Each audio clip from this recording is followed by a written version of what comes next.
All this brings me to my next guest, who responded to this post on X in the wake of this tragic Texas story about what even happens to women who refuse an abortion recommended to them by a doctor who claims they will die otherwise. The point of the post is that there has to be some sort of treatment for these women. And if so, doesn't that mean that there are alternatives to abortion in cases where the mother's life is actually at stake, undermining the entire pro-abortion argument? Our next guest tonight responded, "I refuse the abortion they suggested, so I would be happy to do this interview and share the secret answer." Joining us now to discuss her secret answer is Sarah St. Onge. She's a writer with work appearing in publications like The Federalist. She's also the founder of limbbodywallcomplex.net. Sarah, thanks for being back tonight.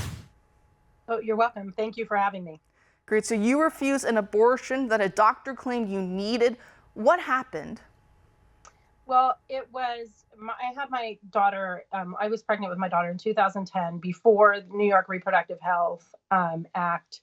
And so at that time, there was a time limit on to when I was eligible to terminate a pregnancy.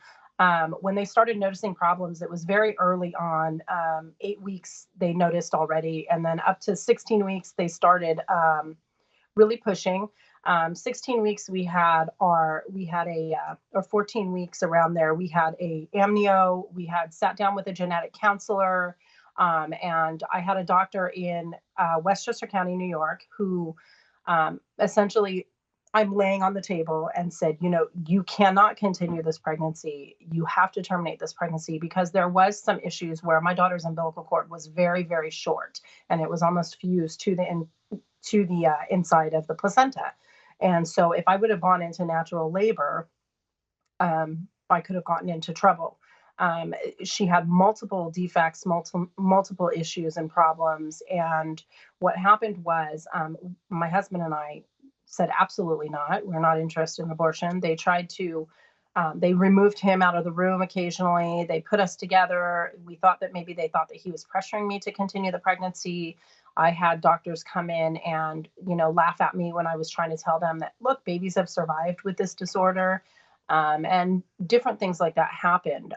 When I said no, and I finally got it through their heads that I was not going to be terminating the pregnancy, the answer was that I was scheduled for a C-section so that I could have a safe delivery. And it was a more old-fashioned type of C-section. It wasn't the little bikini cut, which is a conversation to have, definitely. But, as a mother, you do whatever you can for your child. And I ended up having a C-section.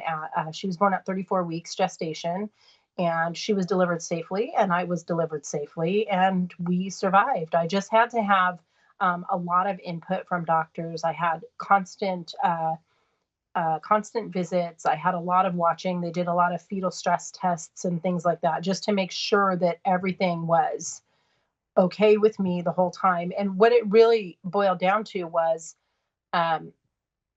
me saying no, that I didn't want to terminate the pregnancy, forced them to make another plan. I ended up after that having to kind of do doctor shopping, because that particular doctor was so incensed that we had continued the pregnancy that he was not interested in continuing the care after that point. He had never had anybody with such a severe diagnosis carry a baby to term ever. So. Well, God bless you in that journey. I mean, especially when everyone's trying to make it like you're the crazy one, right? And you're not. Yeah.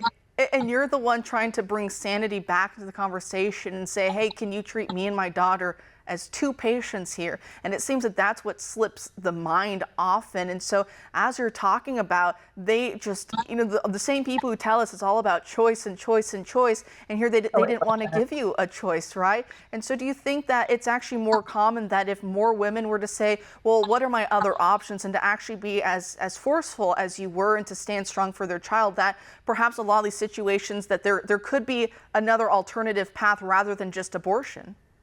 I absolutely think so. I know that it's an older study, but there have been studies done on how big of an influence a physician has on a woman when she is facing this kind of situation.